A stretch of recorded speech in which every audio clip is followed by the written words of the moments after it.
And we are live. On today's live stream, Dr. Tiffany Shelton is going to tell us about what life is like for her as a working mom. Now, let me make this clear. All moms work. We have stay-at-home moms, which homemaking is their full-time job. Then we have moms who work for an employer inside or outside of the home, and they still must do all the things at home that the stay-at-home moms have to do, plus whatever it is they do as an employee. So don't get it twisted. It is not 1950. Both sets of moms are homemakers. Some just have additional responsibilities. All right, so let's bring Dr. Tiffany Shelton on and get into what homemaking is like at home for her. Hey, Tiffany, I am so glad to have you join us today. And I want to thank you for taking the time out of your very busy day to spend some time with us. Oh, I'm very excited to be here. Thank you for having me. So I thought it would be great to have someone, modern homemakers like yourself, who are holding it down in both worlds and taking care of business. Yes. So tell us a little bit about your homemaking journey. Are you married, not married, kids, all that kind of thing? Spill the tea. Yes. So I am married. I've been married since 2018, almost going on 6 years. And I have two little toddlers that keep me very busy. I have a 4-year-old daughter and a 3-year-old son. So we live in a house. We're here in Colorado. And so been homemaking, I guess, as a wife since for those last 5 years, but also was with my husband, as a girlfriend and fiance before that, maintaining grad school and, relationship and, all the hustle and trying to also not let the house fall to pieces before kids. And it's just had to become even more organized. Yeah. Now that I have kids. Okay. So now I think you said on something, you mentioned something quite succinctly, and that was got to be able to hold things all together, especially once you had the kids. So, okay, so I like that. Mm-hmm. So, if you're just joining us, I'm Denise Jordan, your host, and this is Homemaking with Purpose. And we bring to you the best tips, information, and interviews for today's homemakers. And with me today is Dr. Tiffany Shelton. She's a neuropsychologist. Did I get that right? Yes. Perfect. Okay, she's a neuropsychologist, wife, mother, and entrepreneur dealing with productivity. She's Mhm. here to tell us how she manages to keep it all together or somewhere in between. Yeah, exactly. Yes. Yes. Thank you All so right. much for having me. All Excited. right, so let's get into it. So, the first thing I want to address then, Dr. Tiffany, is can you describe a typical day in your life as a working mom with two young children? Yes, definitely. So for me, if you watch my channel or know me, I'm all about like intentional living. So I have developed over the years, it's taken me, some time to try them on. But we're in a really good flow of like routines for our day and habits really that I try to keep up just to keep my sanity. So I try to be really intentional about creating those routines. So I first kind of decide on like my different life domains and the habits that I want to have and all those. So, like for my home, for my kids, for work, for my business on the side. And then I kind of place all those habits into routine. So it feels very structured, but it's actually like what allows me to have freedom in the end is by having, set times for things that are most important to me. So in a typical day is my early morning routine. So I kind of break my morning routine into two. So before my kids wake up, I take time to work, actually get my coffee in, have some alone time to myself. It used to be kind of all reflection before I, had kids. It was my time Mhm. to spend like 30 minutes meditating, 20 minutes praying and writing. And now that's had to like be very succinct into like 20 minutes so I can have a little time to catch up on work on my side business because I do like to dedicate a lot of my time during the day to my work as a neuropsychologist. So I'll do things like maybe scripting or writing thumbnails, or maybe some days just like taking moments to myself. Then I have my routine with my kids. When my kids wake up, now they're waking up around 6, and I do the whole kid thing. They go off to school, and then I finish that. My husband takes them to school. So I'm all about, us working as a team, as partners. So he takes them to school, and that's when I get in my cardio, or I go to like my Pilates class before starting my work day. And then I have my work day, which I have a whole set of routines and batch days in my work day just to try to maximize my time. I'm all about trying to get more time, squeeze more time in the day. And then after work, it's our evening routine. So whether I pick up the kids or my husband, the other person cooks. We do the evening routine with the kiddos, dinner, getting them into bed, our bedtime routine. And then I have an evening routine as well that helps me. That's actually where I say my productivity starts, is with my evening routine, because if I Okay. don't get good sleep, if I don't get good rest the night before, or don't do the things to kind of wind down at the end of the day, then my mornings are going to inevitably not be as productive. So my evening routine is like self-care, so skincare, a little bit of reflection. I try to do something to calm myself down, like mindful coloring is like for me really Oh, nice, because I'm still active with the coloring, but it's something that is just creative, and there's no agenda, and to read a little bit before I go to bed. okay. That kind So of here's the thing now. You have talked about a lot. yes. So I want to try to unpack just a little bit of it. One of the things that I picked up on was routines. You have Mhm. routines for yourself, routines for the children. You have several different routines. So, two morning routines, one for yourself before you get the kiddies up, and Mhm. then one that you work on with the children. And I really like it when you said that your husband takes the children to school. You said we work as a team. Yes.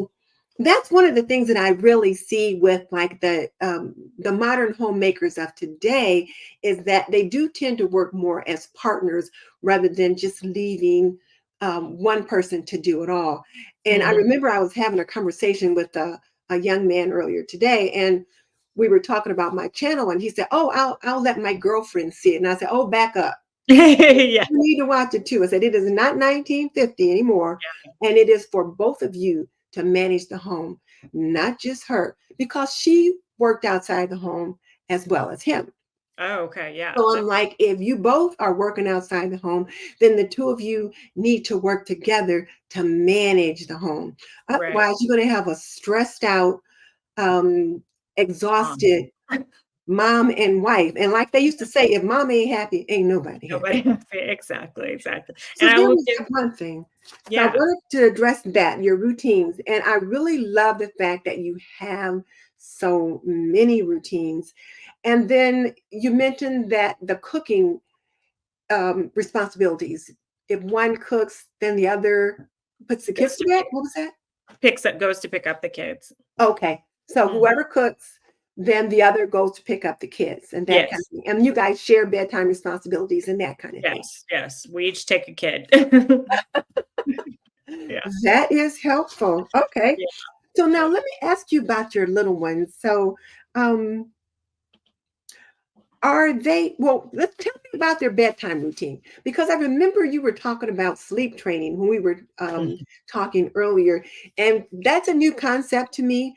But I Yeah. remember hearing some other moms talk about sleep training. That wasn't something that I learned to do when my children were little. And I don't even think my daughter learned that when her kids were little, but I know it's a thing now. So tell us a little bit about that, because Yeah. that's an important routine. If you got to get out of the house and work, those little babies need to go to sleep at a certain Yeah, time. yes, yes, and it's good for, as a neuropsychologist, just the nerdy part, it's good for their brain development, it's good for their health, just for them to get, like, 10 to 12, really closer to 12 hours of sleep.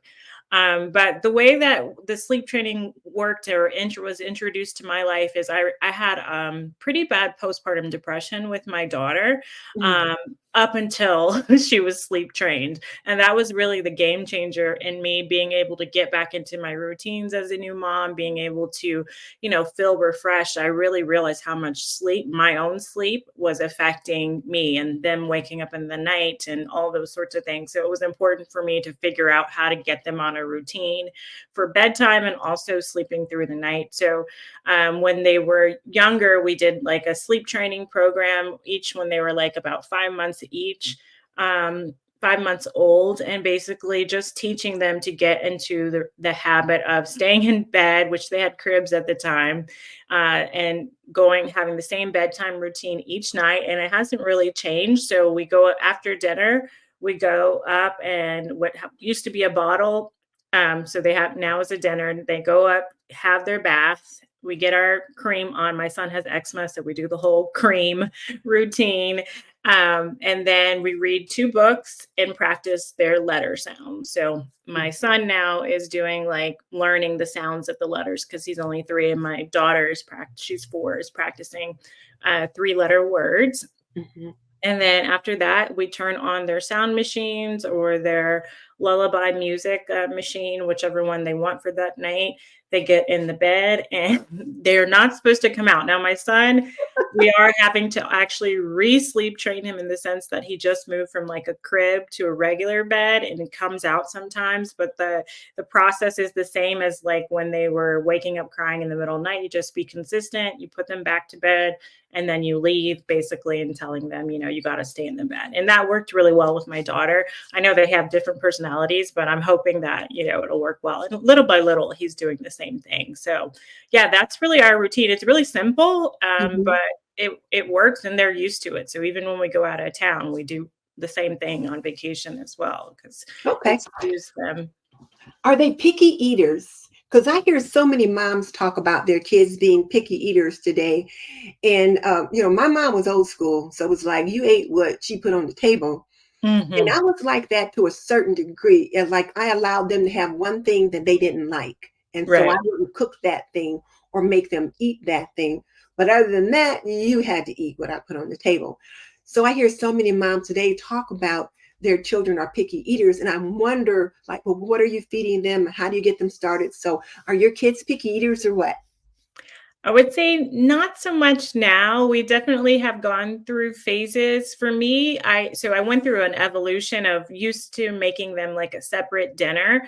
And as a mom that works outside of the home, that's just a lot. Like meal planning wise, you got to plan 2 meals, but then also just in the day to day, it's just a lot to do after a long day of working. And so Mhm. I just decided probably about 6 months ago that I wasn't going to do that anymore. And whatever we eat, they're going to eat. So wanting to expand their palate. And it went surprisingly well. I think I was more nervous about doing it than they actually were doing it themselves. They responded really well. For me, it's like if they're trying something they've never tried before or they're not particularly fond of, I just make them eat like I give them a small portion of it and then I make them eat half of it. And definitely Mhm. no like dessert or seconds or anything else until they finish their like what we call a happy plate, finish their entire plate. Now they don't always have to finish it, like if they're full and stuff like that, but they're not going to get like something sweet if they didn't eat, their entire food.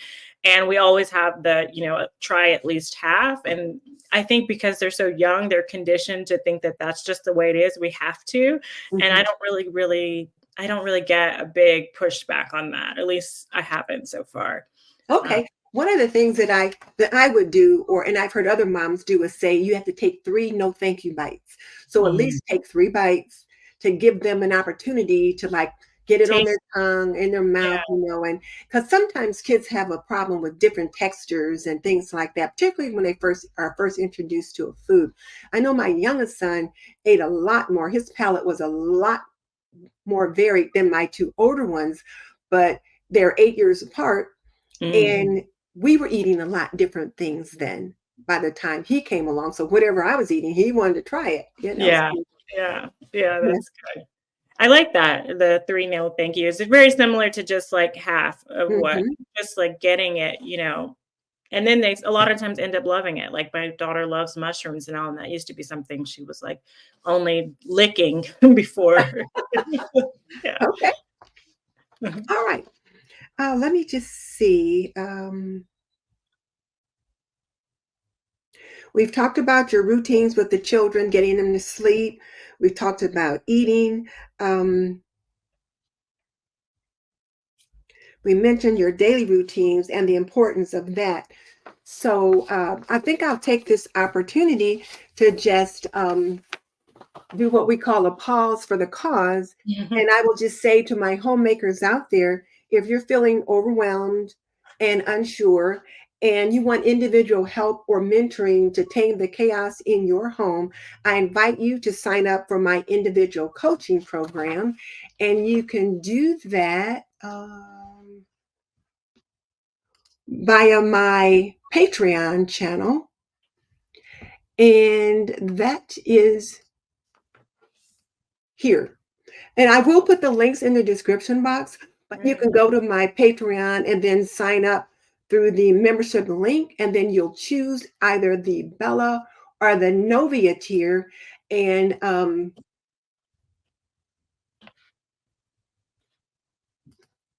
what did I do?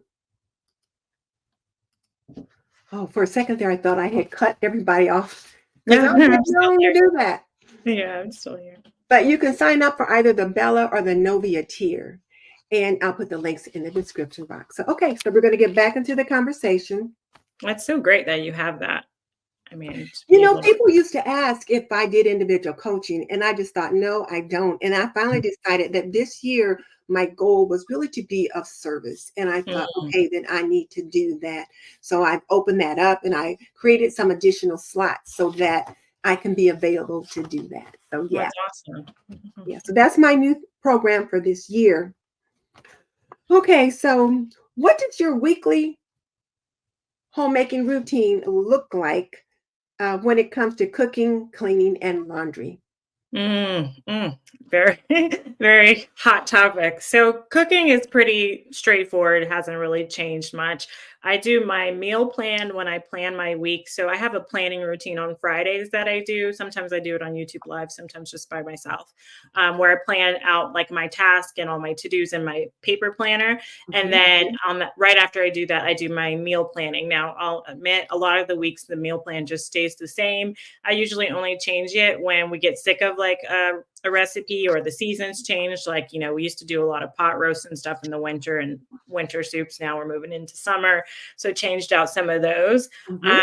And then we always do our grocery shopping on Saturday and we do our meal prep on Sunday. So I like to break out like my reset for the week over the weekend. I don't do it all in one day. So I do my planning on Fridays, getting the groceries on Saturdays, and I also do like my home blessing on Saturday, which is basically like just kind of 10-minute speed cleanings. And then on Sundays is when we do the meal prep. In the summer, it's a lot easier because we just throw it all on the grill. But in the winter, I usually just like put stuff in the oven.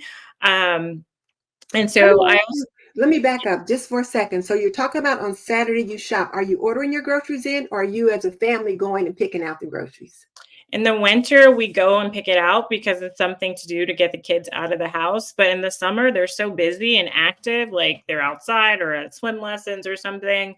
We've been ordering using Amazon from Okay. Whole Foods, which is pretty convenient, and I like it. And they do a pretty good job of picking stuff out.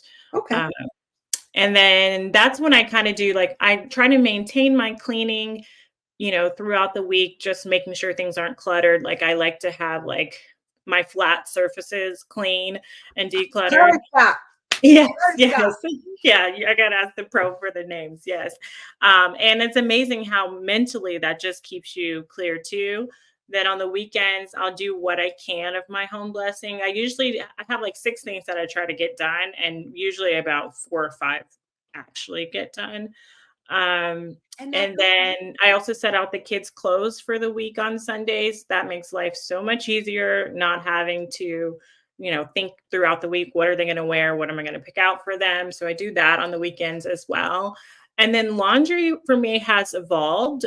If you listen to me on my channel talking about my weekly reset, I used to do a load a day every day during the week, and then I recently changed it, I guess, in the last year because I wasn't even though I was having the chance to put it in and maybe ask my husband to change it if I was in the office, then getting to actually folding it and putting it away, that was not always happening. So then I would have like a pile of laundry, which I just didn't like. So No. now, yeah, now I've moved it to Thursday and Fridays, which I have more bandwidth on those days, particularly Fridays, because I work 4 10s at my neuropsychology job. So Fridays, I'm completely off and my kids are in daycare. And then I wash everything and fold and put it away. We put it away on the weekend, Saturday, and then I wash everything on Thursday and Friday. So now I want to unpack what you just said. You Mhm. talked about how washing a load of day wasn't working for you because you ended up with laundry left over the next day or things in laundry baskets and things like that. I just Mhm. want to commend you for recognizing that that wasn't working for you. And I will so often advise my young homemakers to do a load, one load every day because it keeps mouthwash more away. However, that Yeah. doesn't work for everyone, and you were astute enough to recognize this doesn't work for me, so you modified the program to fit your needs. You didn't throw out Yeah. the whole program, you modified it to meet your needs. So I really appreciate that, and I hope all of you out there hear her when she said she modified what she was doing to meet her particular needs. So if you guys have any questions about her routine, drop them in the chat, or if you're on the replay, drop them in the comment section. Yeah. Yeah, so and I think there was one other thing. Oh, the weekly home blessing. So when it comes to the weekly home blessing, that smacks of Fly Lady, and I already know you like the Fly Lady system, which is the system that I have adopted as well. I Nice. really feel like Fly Lady changed my life. Yeah, me too. Definitely, definitely. Especially, and I will say I do get help for the deep cleaning. So like I don't do as like I know a lot of people do the zones. I try to do that at least like once a week of like the 15 minutes. But I do have a team that comes and helps us clean about once a month. And then but just keeping up with the home blessing, that technique in and of itself is very helpful. Also, just I forget what it's called, but that desk day, or I call it my CEO day. The plan But day. yeah, the plan day, implementing that, those things have really been like life changing. And just the tenets, I think, of letting go of perfectionism for Mhm, me is really big, and just doing something rather than being paralyzed. Especially mhm. when you're tired, you can go into those excuses. Well, I've worked all day, or I worked all week. I don't want to do this, but just staying on top of it so it doesn't overwhelm you. I think, particularly now that I'm a mom, has been really, really helpful, which is why I'm glad you have your channel. I love your channel. Well, I thank could you. probably use more advice on the zones from you. But yeah, I try to take what I can from that system as much as I can. Okay, now let's just back up for a second and talk about the weekly home blessing. Since I use the Fly Lady cleaning system myself, I know what that is. So we're looking at 6 individual tasks. For those of you who are thinking, "Well, what's a weekly home blessing?" So there's 6 little baby jobs, is what Fly Lady Cat calls them. And you strip your bed and you throw those sheets into the wash, let your bed air out while they're in the wash. You dust all the flat surfaces, you sweep the floors. You pick like areas to sweep in. Typically you're going to sweep your kitchen floor, bathroom floors, and whatever 3 other rooms you might need to sweep in. Then you're going to vacuum where you need to, but you're only like vacuuming like 2 minutes. You're not making lines in the carpet and trying to get all underneath the furniture and all around the corners, but you're pretty much sweeping and vacuuming in the main walkways. Yeah. Kitchen floor, bathroom floors, you're going to need to mop, but other than that, you should be good with that. And then you're going to wipe down the glass. Now, for me, we don't have any pets. It's just the hubby and I that are here. So it's, in the summertime when I've got the front door open and letting the sunlight come in, I might have to wipe that door down a little bit more. You've got little, so if they're standing at the door with their hands all over the door or their nose or licking the door like kids Yeah. will do, Yeah. Yeah. you might have to wipe those down a little bit more. But other than that, you're just wiping off your glass tabletop surfaces and things like that, and then emptying all the little trash containers around the house. So those are things that you shouldn't take more than 10 minutes per task. So you should be able to get that done in an hour if you have the energy for it. I find that as I've gotten a little older, sometimes I can't get it all done in one day. And then typically my husband will get the trash and Yeah, he'll mine too. mop the floors. And he'll even sweep the floors in there if I remind him to. But typically I'll sweep the floors in there. Then say, okay, babe, I got the floor swept. Can you get them mopped? And then he'll do that. If I'm mopping them, I'm using the little Swiffer wet jet. If Me he's too. mopping them, he's got one of those ring mops and one of those things you put the mop in. But I'm like, Oh, oh, yeah, I'm the not doing cedar that. one. Yeah. Yeah. Yeah. But that's the weekly home blessing. And I do that on Monday. But as Mm. what Fly Lady Cat calls a payroll fly baby, which is what Yeah. you are, since Yeah. you have another job on top of your job at home, you can't get all that done during the week. So Right. sometimes you might need to move it to Saturday or Sunday or even break it up as Yeah. well. I end up usually breaking it up, like, and delegating. I give my husband the trash. My kids are starting to do the dusting, but of course they can't reach it very far. But like the counters and stuff like that, I'll give them to do. They like doing that. Yeah. Okay. And then the other thing you mentioned too was that you do have help come in once a month. And Mhm. I want to commend you for doing that. And it is so hard for women to accept help for those mundane responsibilities. They feel Mhm. like they should be able to do it all. But I Mhm. say in a minute, rip that S right off your chest. Yeah. You are not Yeah. superwoman or supermom. It's Right. like if you can afford help, if it works into your budget, by all means do it. And men will hire help when they need it and don't think a thing about it. Yeah. But At all. we women feel like, well, I should be able to do this. And my mom, blah, blah, blah. Well, like I said, it's not 1950 and you're not your mom. If you Yeah. need somebody to help you do that. And then if not, then you just do what you can manage to do. Right, right. And that's been really key. I think you're right. You have that sort of guilt at first, but then I'm in this season of my life, I'm leaning more and more into just receiving help, receiving support, not only at home, but in my business life as well, getting as much support as I can because especially I'm working and an entrepreneur, so I Mhm. can't use my disposable income to get myself some help, and, like, reinvest in myself, really, and then at home, it's like it just keeps the wheels going, Okay. um So, can you share any specific tools or systems you use to stay organized and productive? You already mentioned Fly Lady and your routines. Is there anything else that you might want to share that helps you stay organized and productive? Definitely. I use my planner, my Mod Ambition planner that I created, which is a goal planner and 90-day planner. So basically, planning is really one of the best tools. So I use paper planning, but I also keep a running digital list of like my projects around the home. Like right now, we're renovating the backyard, things like that. Oh, thanks for sharing that. Yes. So just having an idea of like where I want to go, like I said, just being very intentional with the way that I live with my goals and then planning backwards from my goal of how I want to get there and making sure that I'm not getting distracted, that I'm staying on track, and that I'm doing it in an organized way. I'm also just like in my day to day life, kind of. I work hard at being organized, like just Mhm. physically organized. So, like from my physical inbox to also just like organizing like tools and containers, all those sorts of things just because I'm one of those people that has to kind of work at organization. I think I'm naturally productive, but like my husband is naturally organized person.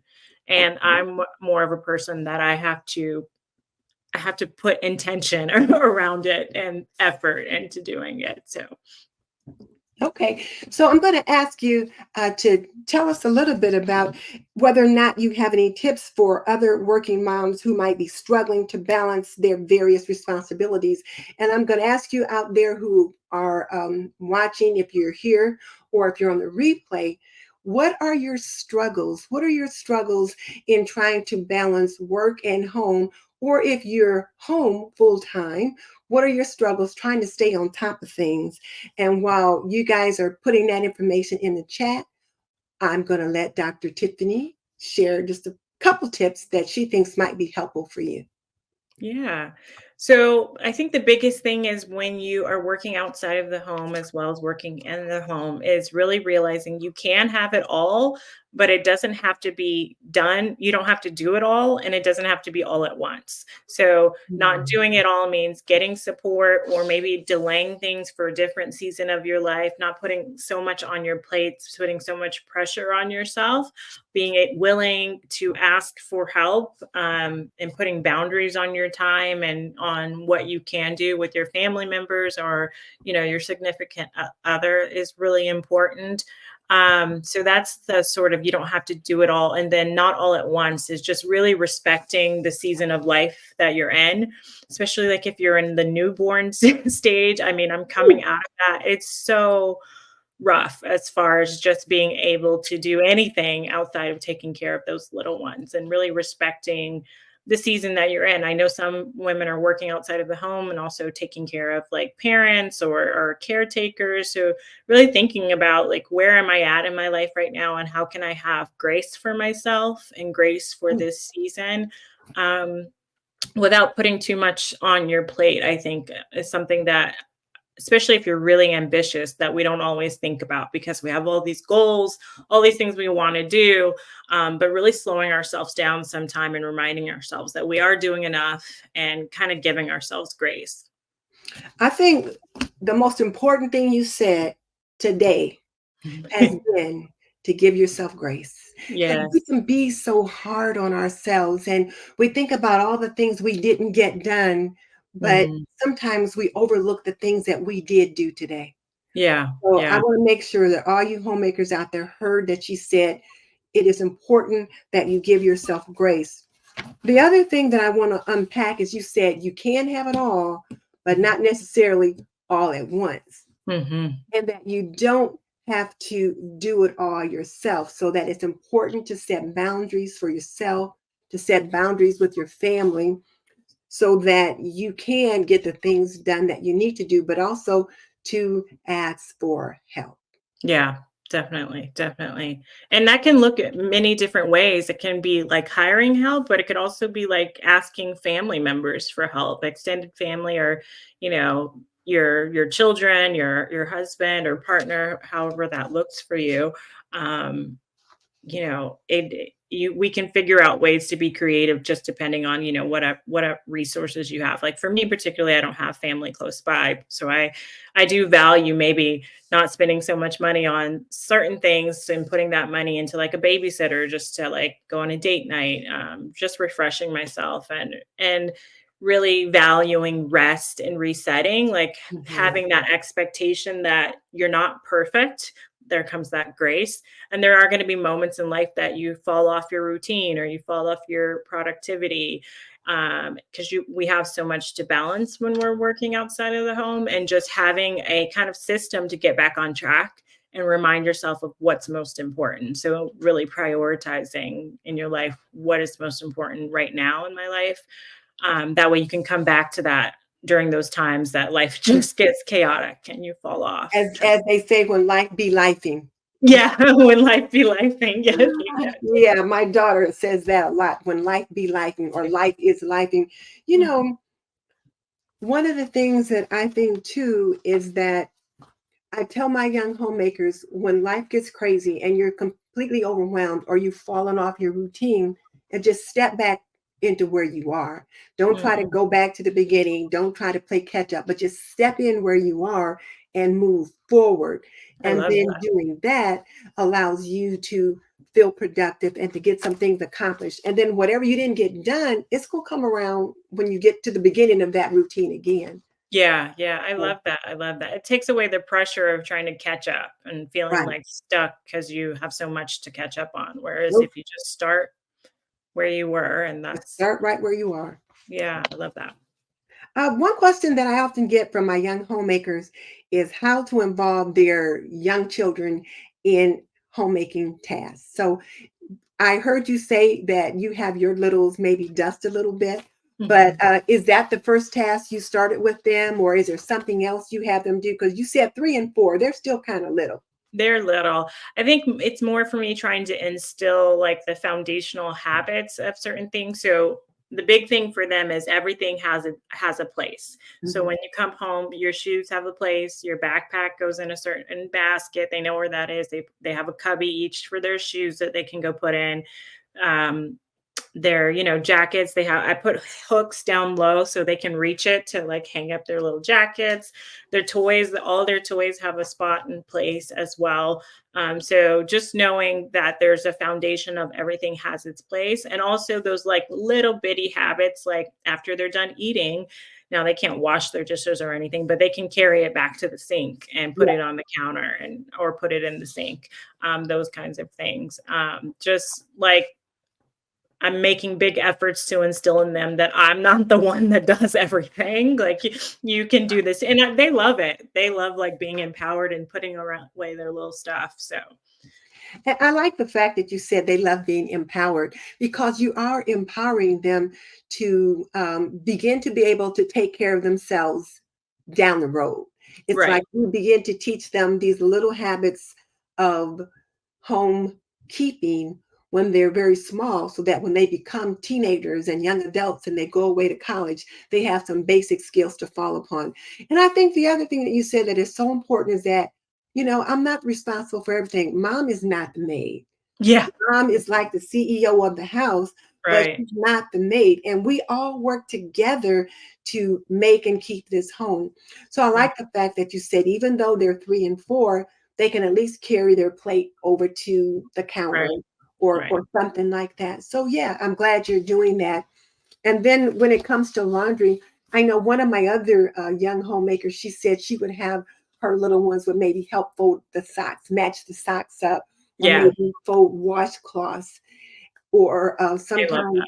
when she would fold the clothes and they would go with her to wherever they go, and maybe they might take the little stack and set it down in the drawer. But you're right, they love to help. When they're little, they love to help. So you got Yeah, to capitalize on that yeah, moment before they get older and like they don't want to do anything. yes, yes, and then letting go of it being perfect, like, they make their bed, of course, it's not Mhm. perfect or by any means, but at least it's done, and they're in the habit of, like, pulling up their blanket and, fluffing their pillow and stuff, so, yeah, just starting it, and then down the road, they'll get better. Yeah, and age appropriate too, because I Right. think that's something important too, is age appropriate. And like you just said, it's not going to look Yeah, like you or I might do it, but right. they're doing it to the best of their abilities. And as they get older, things will also improve. So Mhm. let me just say to the people out there, if you're just joining us, I'm Denise Jordan, and you've joined our biweekly show, Homemaking with Purpose. And today we are getting into what life is like for a working mom, Dr. Tiffany Shelton. And then today's episode of Homemaking with Purpose is brought to you by my one-on-one coaching program. You can visit my Patreon channel using the link in the description box and choose the tier that works out best for you. Okay, so let's get back into it. So let's talk about your being a businesswoman. Outside of the work that you do as a neuropsychologist, you have your own business. So what inspired you to create your own business, your planner, and how has it impacted your own productivity? Yes. So with my planner, I used to actually coach women on manifestation. I went through a phase in my own life of getting constantly burned out in my 20s in grad school. And, like I say, looking for love in the wrong places. And I asked God for help. And then things started to change for me. I started to learn about making my goals come true. So I just basically started coaching women on the things I was doing and then incorporating all my psychology Mm. knowledge. The problem was that a lot of the women, it was only women, had issues implementing the knowledge they were learning when it came to the action piece. So they were good at like the praying and maybe overcoming some of those limiting beliefs, but when it came to like taking action, there was a lot of overwhelm getting in the way, a lot of just really busy lifestyles, burnout. So I initially created like a printable planner for the folks I was coaching just free, which they loved. That turned into one that I used to sell. And then that turned into the actual physical one just because people were getting tired of printing it. And particularly me as a mom transitioning into being ambitious, but also being a wife and mother, I really doubled down on like planning. I've always been a planner. Like I've always Okay. loved planners and like especially like cute ones and all the things. But there were certain things that I found I was missing, particularly like the goal getting piece, setting goals intentionally, those things, and then like every type of planning page. So I decided to just put my own out there, and I've had a really good response. And I love iterating on it and using it myself. So that's kind of been my journey from basically coaching to becoming a mom, needing to double down on planning and teaching folks that I was coaching how to just, implement their goal getting strategies and productivity strategies. How can this work for other homemakers? Ooh. Um, I think that it helps us get things out of our brain and onto paper. We're holding so much in our brains being Mhm. a mom and a wife, as even if you're not working outside of the home, there's just so much that we're keeping up on. Then you add work and business and goals on top of that. It can feel sometimes just overwhelming holding it all. So I think it helps us get things out of our head. It also helps us be more conscious with our time. So, like in my planning strategy, I like to time block my days. On Mm. my monthly plan, I like to put the zones that I'm going to be working on. You can put your meal planning strategies. It's just a central location for you to sort of organize your life, whether you use my planner or any other planner.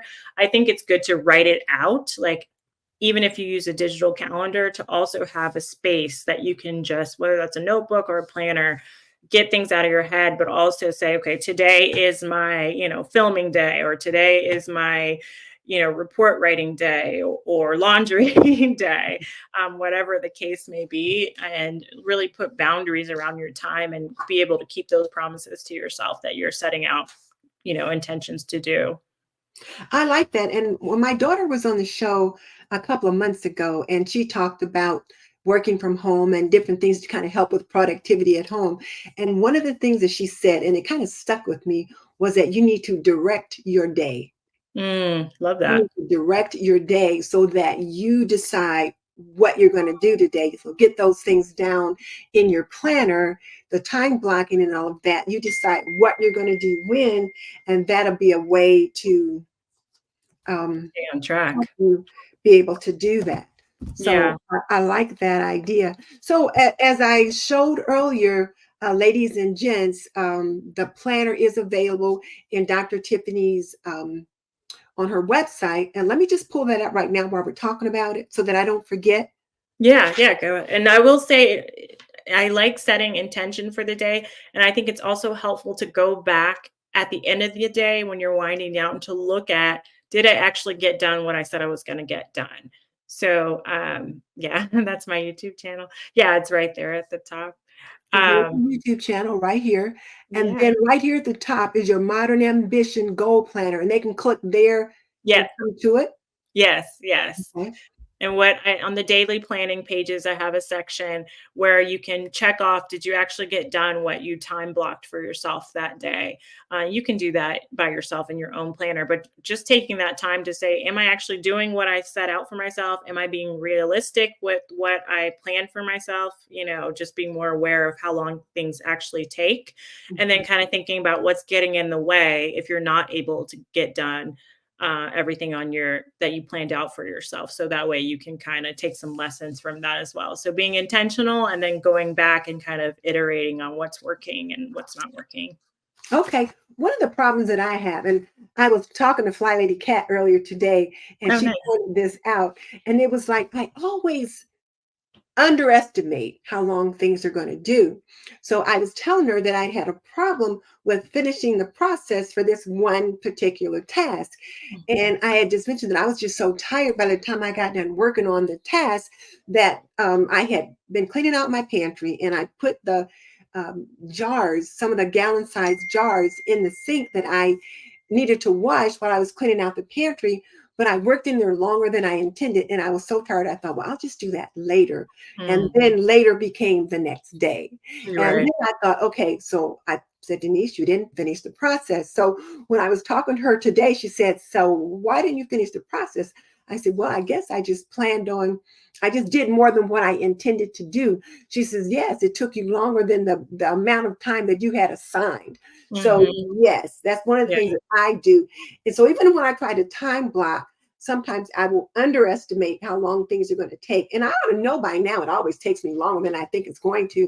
So, I should Right. try to build that extra time in. Yeah. I always tell folks to put buffers in your schedule. I always put 2-hour buffers in my schedule and I always use them. So I put one after lunch, like, you know, from 12 to 1 is where I do my lunch routine where I send out my orders and stuff like that. I didn't mention that. And then after that, I try to put a buffer. That way, if anything lagged from the morning, I can have time to kind of catch up. And then at the end of the day, I put a buffer as well, just because I think it's just natural human, behavior to underestimate how long things take Mhm, us.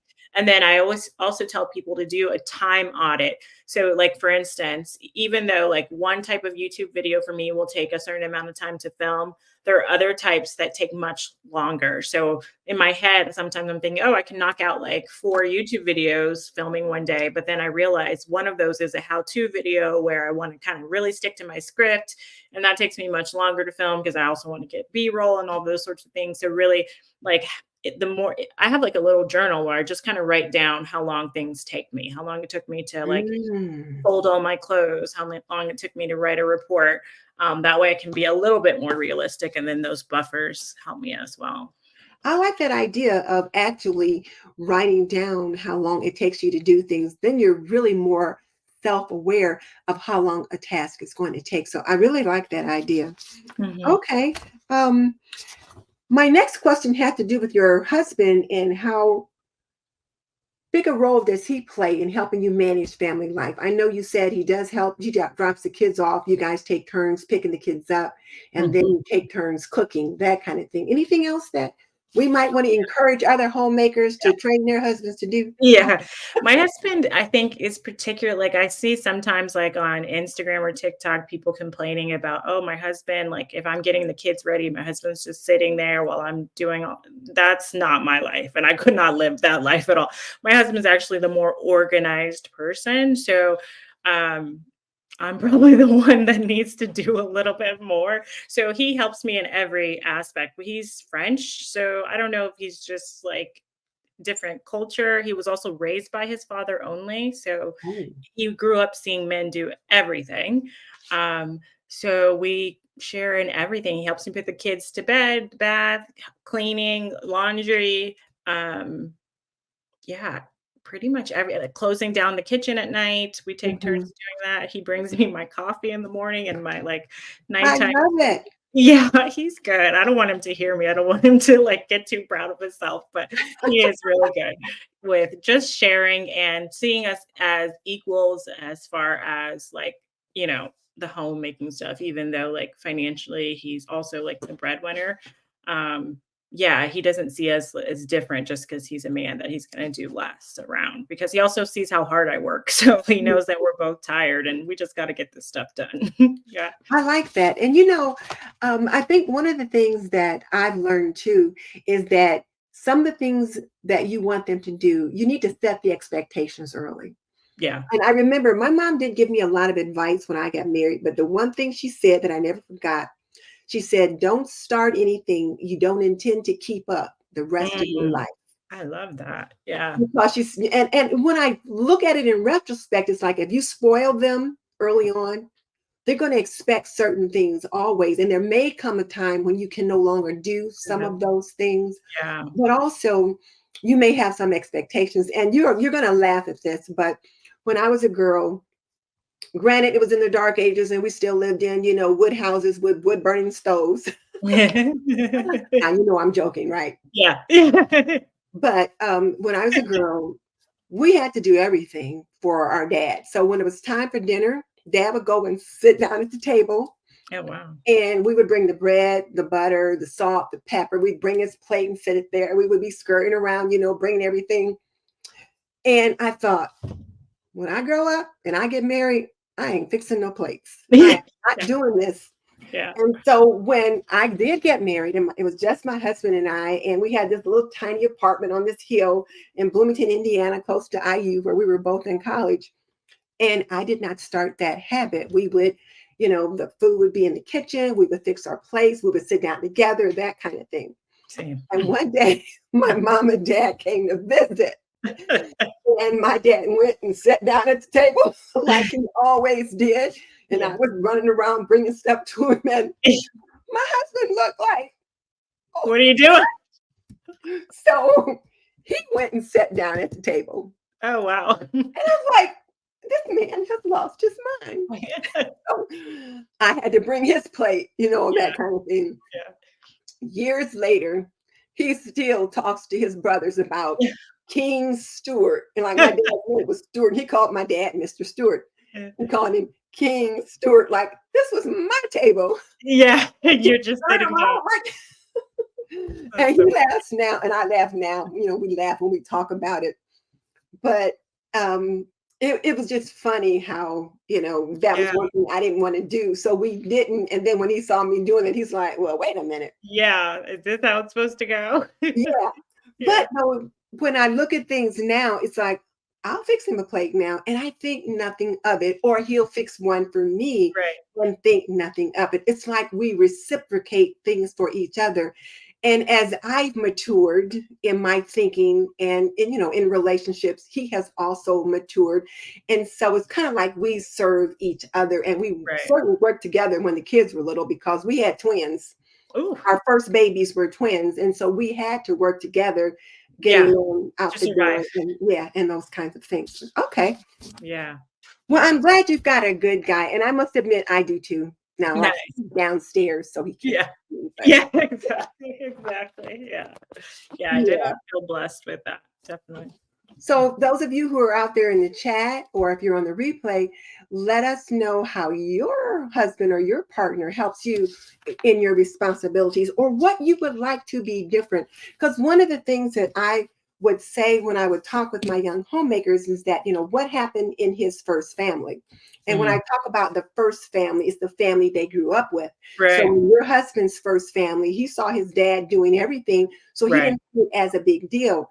My husband's first family, he saw the women and the girls doing everything, and all the guys did was mop the floor and take out the garbage. It was the same thing in my house too. The men and the boys mopped the floors and took out the garbage. And I wanted things to be a little different here in our home, and they are. Yeah. And I see that with my son too. Like, he loves cleaning. We even bought him a little cleaning set for one of his gifts, because it's like, in his mind, everybody cleans and everybody cooks. That's just something, now he thinks is fun, but we'll see how long that lasts. Yeah. So as a busy mom, you work inside the home, outside the home, you have your own business. What do you do for self-care? Because you did mention earlier that you had to come to grips with making sure you care for yourself so that you were in a healthy place. Yeah, definitely.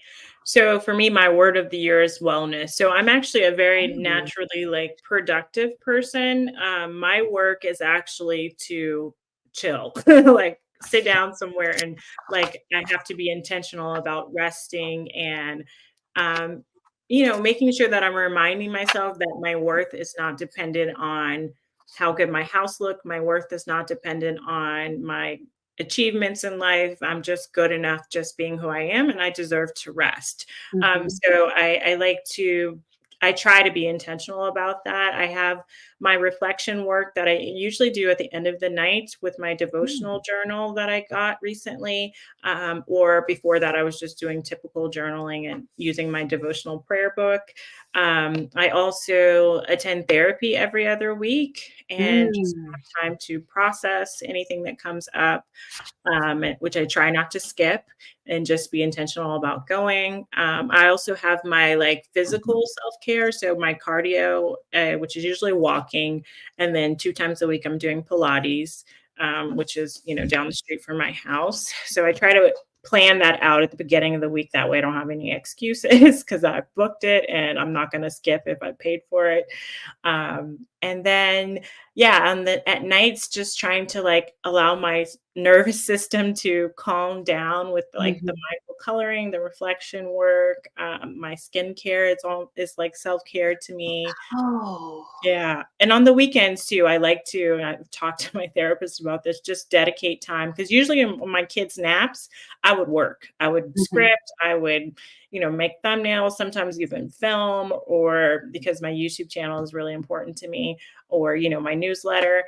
But really just taking a moment, even God rested, to have a day where I'm just like, when they go down for a nap, I just allow myself to paint or just like watch something or just, be like, I don't even always have to be doing something. I think that's important. And I'm glad that you said that you try to give yourself time to just be. And I think that as moms, so often when the kids rest, we would try to do things that we felt like we couldn't get done while they were awake and keeping us busy. But Mhm. sometimes you need to take those opportunities to rest yourself. I Yeah. think the other thing you said that was important is therapy, that Mhm. you found that it's helpful. And I know when I used to go to therapy, I loved it Mm. because I could just let all the whatever tension, anxiety, I could just let those things spill out on those Yeah. days and kind of get regrouped and ready for the next upcoming week, that kind of thing, or get strategies at those sessions to help me plan for the week. Yes, yes, and I have a great therapist, she's great, and she's good at reminding me, like, "Yeah, I hear all what you're doing, but what are you doing to rest?" Like, just having Mhm. that little reminder that outside person to remind you of those things you're working on is great. Mhm. Okay. So again, if you're just joining us, um, I'm Denise Jordan, and you're on our bi-weekly show, Homemaking with Purpose. And then today we've got Dr. Tiffany Shelton on, and she is a very busy working mom. And so she's sharing with us what life is like for her. And then today's episode of Homemaking with Purpose is brought to you by my one-on-one coaching program, which I will link in the Patreon. Blah, blah, blah, blah. It is brought to you by my one-on-one coaching program, which I will link in the description box below. You will use the Patreon link to connect with me. Some days I just can't talk. So this That's happens fine. to be one of them, it appears. All right. So let me ask you this. What do you enjoy most about being a homemaker? Um, I think that for me, it's living in something I once prayed for. I come from a background that wasn't always the easiest family wise, and just having like a functional family life that, I'm happily married, I have these healthy, happy kids. I think it's just being able to live from a place of gratitude that I get to take care of a home, that I get to work and help people in my job. It's tough. I have tough clients, as far as hearing a lot of like difficult stories, but it's very fulfilling and rewarding work that I do as well. And also in my YouTube journey as well, being able to just help people. I think that if anything, I love being able to take in the moment, as I know I'll look back at this time and really appreciate it, and, Mhm. like, being able to realize that now, if that makes sense. It does. It does. Yeah. And I like that you said you come with your homemaking from a place of gratitude. And Mhm. I think as homemakers, we all need to do that because, there are some people who don't have a home Yeah. or who don't have a home that they feel safe and comfortable in. So certainly if we have that, we want to continue to create that for our families. So I like that you said that, and coming Mm. from a place of gratitude. I'm going to have to pick gratitude or grateful for my word one of these years, but Yeah, it's my great. word this year is intentional. I'm trying to be Ooh, intentional about the things that I do. So, I see that in you. oh, do you? Mhm. 100%, yeah. Well, that's what I'm trying to do, is to be more intentional about that. So if someone wants to pick up your modern ambition planner, I'll just show them that again so that they can see how to do that. Yeah, it's just modambition.com, and you'll see it there. Yep. That's my So baby. there's your, Yeah. and then they can also find you at your YouTube channel. Let me My other find baby. I think I can find it back. Well, I don't think I can get there from here. It's just at Tiffany Shelton. If anyone's looking on YouTube, just search Tiffany Shelton and you'll find me. Okay. Yeah, Okay. yeah. I post about planning, productivity, intentional living, just how to enjoy your dream life. And I like that, where you say you post about planning and how to enjoy their dream life. So here it is here. I was able to Oh, find that nice. again. So there you go. And then your May favorites. I was looking at that earlier today. Mhm. Yeah, those are my fun ones, that actually take me less time, but yeah. Okay. Yeah. So okay, it is time for the lightning round. Oh, fun. Yeah. Let me make sure where's my, there it is. My little ticker tape Oh, for nice. the lightning round. So okay. So what's your go-to for a quick weeknight dinner? Pasta. Turkey pasta, definitely. It's So like ground turkey, and you make like a pasta sauce with the ground turkey? yeah, and then add it to the noodles, and my kids love it, and it's super easy. Okay, I like that. Yeah. So what's one item you always have in your purse? Lip gloss. Okay. And what's Lip your gloss and a pen. oh, lip gloss and a pen. I like that. Lip gloss Yeah, and a pen. I'm always looking for pens, so I like to have them in my purse. yeah. What's your favorite family activity? Mm. Probably hanging out in our backyard. It's like we have a pretty large backyard. My kids love now to do like the sprinklers. We're also gardening back there now. So just listening to my kids laugh, probably in the backyard. Yeah. Oh, I like that. Listen to them laugh. You know, Gail King said she always loves the sound of little children's laughter. Yeah. So, yeah. Okay. So, morning person or night owl?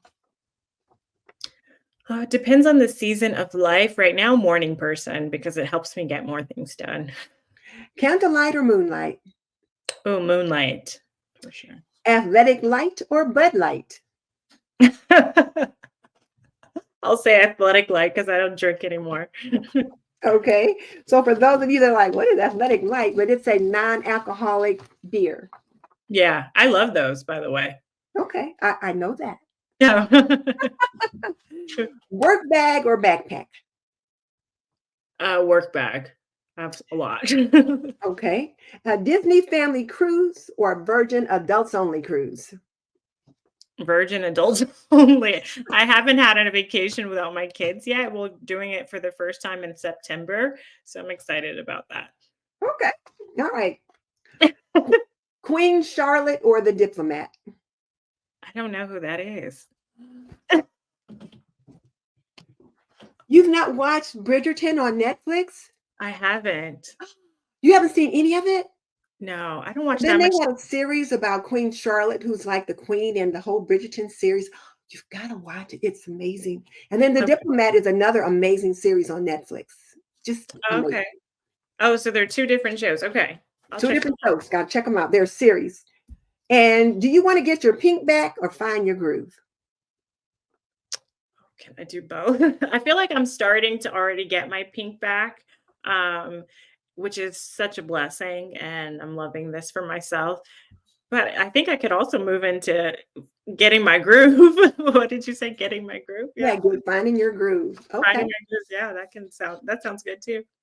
So now, just to make sure everyone knows what we're talking about, do you want to share what getting your pink back means? Because I had to go look that up. Oh yeah. So After there well, I heard you talk about it, and then oh I thought, nice. oh, okay. So then I looked it up some more. Awesome. Yeah, so I heard about it from someone on Instagram, but essentially the idea is or the phenomenon that happens to flamingos after they have their babies, they lose their pink due to all the stress and the caretaking duties. It basically sucks the energy from them, which makes them lose their pink color. But as the babies grow up a little bit and the mom's able to get back more of her independence and, just more of her energy, she gains that color back into her her body. Yeah. Yeah, I love that. When I heard you say that, I thought, that's wonderful. Yes, yes, and it Yeah. gives hope to any if you're in the struggling with the newborn phase or the early toddler phase, that it does get easier. Okay. So Tiffany, I want to say again, Dr. Tiffany, I want to thank you so much for joining me today. I have learned so much from you. And I will say life is much different now for the young homemakers than they were when I was a young homemaker. I remember when I was a young homemaker and trying to pick the kids up and stuff like that and looking at uh, commute times. My husband worked 5 minutes from home, well, maybe 10 minutes from home his entire life until he retired, he So retired. close. And then I worked anywhere from 20 to 30 minutes from home. So the whole time. So it was a different day than I could be home by 4 o'clock. And he was usually home between four, unless he was coaching, then it might be 6 o'clock. Weekends, there were ball games. So that might be a different story. But typically he was home. Summers, he was off. So he was home with the kids, that kind of thing. So life was certainly a lot simpler then. But my youngest son, he Mhm. drives 1 hour to take his daughter to school and then an hour from there to go to work. His other daughter, she's in a carpool that drives an hour from where they live to get to her school. And Wow. they're in Atlanta and they talk about Atlanta traffic. Yeah, So, intense. life is just a little different. So I'm trying Yeah. to be more open with that. And so even when I start to talk about laundry lab now, when I do my laundry lab in the July, I'm not going to be quite such a stickler about making sure that you have to sort, because he says he throws everything in. He does the laundry at their house. He said he just throws it all in. He said, I ain't got time for all that. I So separate the whites, but that's about it. exactly, exactly. So I am trying to move into this newer way of doing things because like you don't have time to sort clothes like I do. I'm home all day and it's just he and I've got time to sort 5 or 6 different piles and then wash them one by one. You ain't got time for that. Yeah, no. No. I wish I did, but no. Not And it's okay. Mhm. All right. So I want to thank you for joining us. And Thank you for having me. do you have any final words? Um, just to have grace with yourself that you are doing enough. Yeah, Okay. just and yourself. So I'm going to put you in the green room while I wrap things up. So just hang on. Just Okay. sit right there. So, ladies and gentlemen, oh my goodness, this was such a great conversation. I am just so impressed with Dr. Tiffany. And I tell you what, these young homemakers today certainly have a lot to sort out and to figure out. And I think she's doing things pretty darn good. I've showed you how to connect with her and how to pick up her planner. So be sure to do that. I'll put all the links in the description box below. And be sure to check out my Patreon if you want individual coaching, and I will see you next time. Bye.